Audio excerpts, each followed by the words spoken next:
going to speak today, the Gabriels are going to speak today about suicide. Very sensitive subject. Because one of the most traumatic events in my life was when I was a young kid. I was sent to tell my uncle, it was his birthday. We had a birthday dinner planned, and he lived down the street. And I went to go to his little apartment to bring him to our house for dinner. And everybody was at the house. And when I got up to his place, I found him dead. And of course, our family being known in Syracuse, right away the newspaper said, James Gabriel, apparent suicide. Well, none of us were sure it was suicide.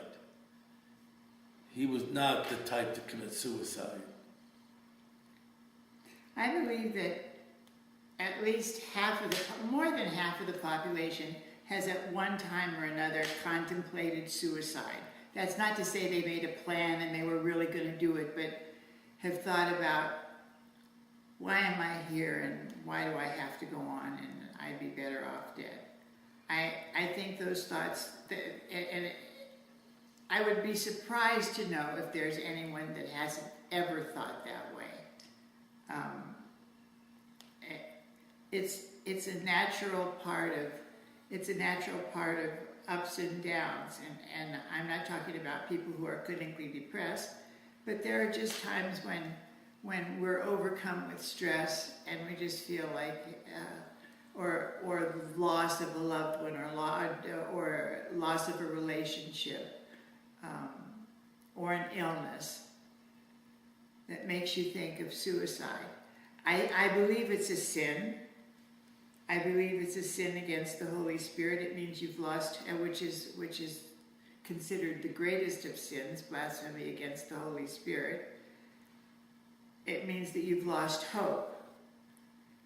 But I don't believe that anyone who commits suicide should be denied a church burial, which is what the church says, because they have to be somehow temporarily insane. They're not in their right mind.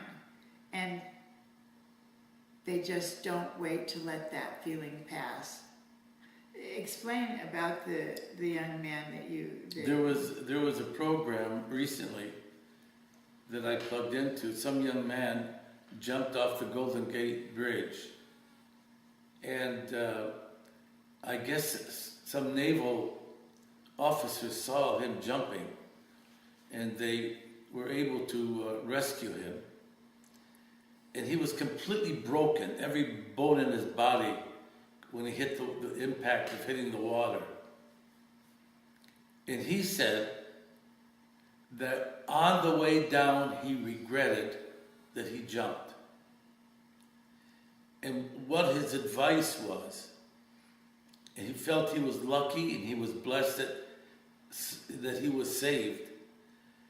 But he did tell the listening audience, if you have suicidal thoughts, get help. Call someone. Right. Get a hold of somebody. Because this, like in the case of my uncle, I think he had mixed sleeping pills with alcohol, and it was an accident. What they used to call Dorothy Kilgallen, a famous star, who had drinking scotch and sleeping pills, and she slept forever. It was an accident. But he said, get help, call somebody, and don't let it go. So don't let that feeling take over your life. But is it true that the church refuses to bury suicides? Not anymore. I think they understand that when the canon laws were written, there was no such thing as depth psychology or psychiatry to know that someone could sink into the depth of despair and want to end their life. And it's just, I think recently we had a suicide here in Tucson, and the clergyman that I talked to said, you know, it's a sickness, and you don't punish a sickness or someone who was sick. Psychiatrists say that it's a selfish act. Do you believe it's a selfish act? That it's usually punishes people around us, and the people around the person committing suicide, and that it's purely selfish, that they're not thinking, that they're incapable of thinking of anyone else but themselves at the time. I mean, we're talking about mothers of young children who attempt and succeed sometimes at committing suicide. I think that I think on one hand it could be a kind of a selfish act. On the other hand, I think the person goes through a dark hole that they can't climb out of. It's desperation. Yeah, desperation. And I've had many when I was in Montreal, cases where someone would be in church and take communion and go home and hang himself in the garage. I mean, how in the heck do you deal with that? It's the trauma for the family. It's impossible to imagine. The family always ends up blaming themselves. What if I had done? What if I could do? What if I had been more? If I had been gentler? If I had been harsher? If I had raised them differently? If I had behaved differently toward my husband, toward my wife, toward my niece? If I could have stepped in some sort of way? A lot of suicides are connected with drugs. And that's a subject we'll get into at another time. We're going to talk about opiates and the devastation they've wreaked on this country and on me. Does the priest ever feel guilty if one of his parishioners commits suicide? That maybe you missed something, or you weren't a good enough father or something? No. I never felt guilty. I felt horrible that maybe I didn't see something. But you know that the people that I know that had committed suicide never gave any evidence that there was something going on wrong, which made their act stunning. Out of the blue. All of them were completely out of the blue. And my ministry was to help that family heal.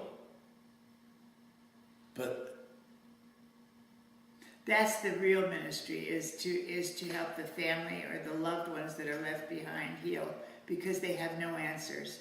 They have no answers. They're in a kind of suspended animation and a world of blame and a world of desperation themselves, wondering what they might have done.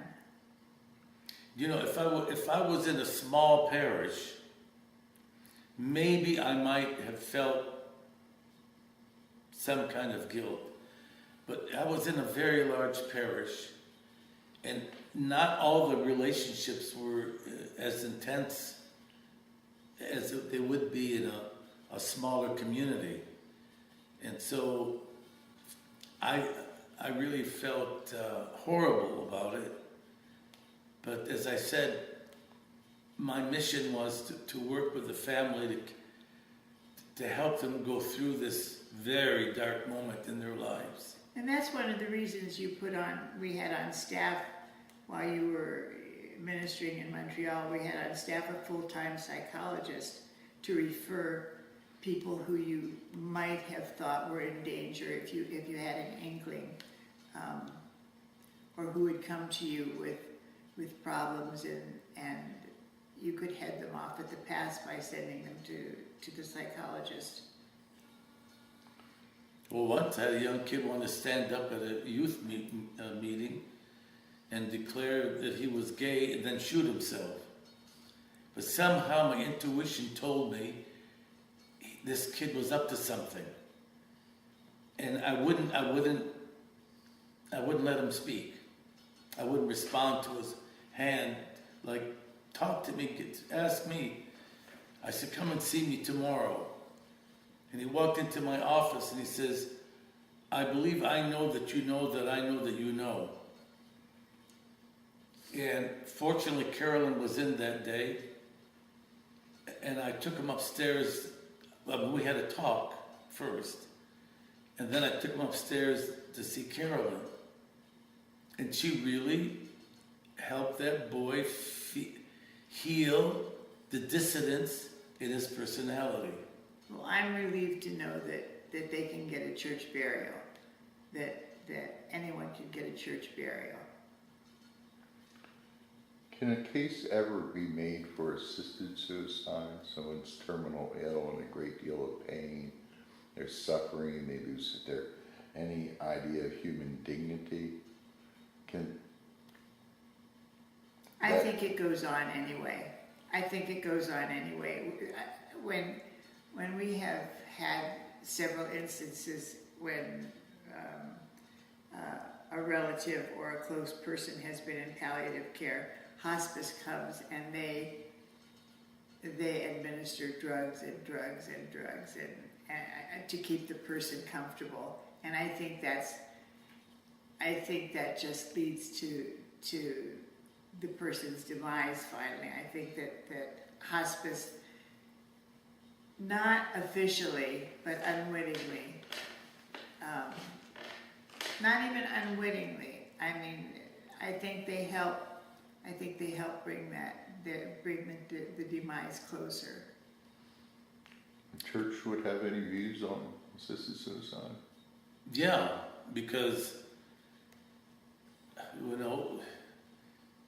we believe that I'm sure the church believes that God is the one who gives life and takes life. Hypothetically, I think everyone death date is marked from the beginning of their birth. When my granddaughter died, someone said to us, well, it's the will of God. Or God has an angel. That really offended me. Because death is not the will of God. If you were to say that's the will of God, that all those horrors that we see all over the world, what kind of a God wills death? He doesn't will death. He allows it to happen because of the sinful nature of man. But he gives us the grace to cope with the realities of life. And I would have a hard time with assisted suicide. Would really have to be, I don't know, I just, for us in the church, our moment comes when our mission has been completed and not a violent interruption to the normal process. Well, thank you for listening to this very sensitive and, I must say, very touchy subject. We don't have all the answers, by the way. I hope you know that. But we try to bring everything into both a theological and a human context. Because after all, we're dealing with human beings. And we certainly, we're not just bookends. We are persons with dignity And I would hope that we handle issues with the person well-being in mind. May God bless you all. In the name of the Thank you. Father, and the Son, and the Holy Spirit be with you all this week.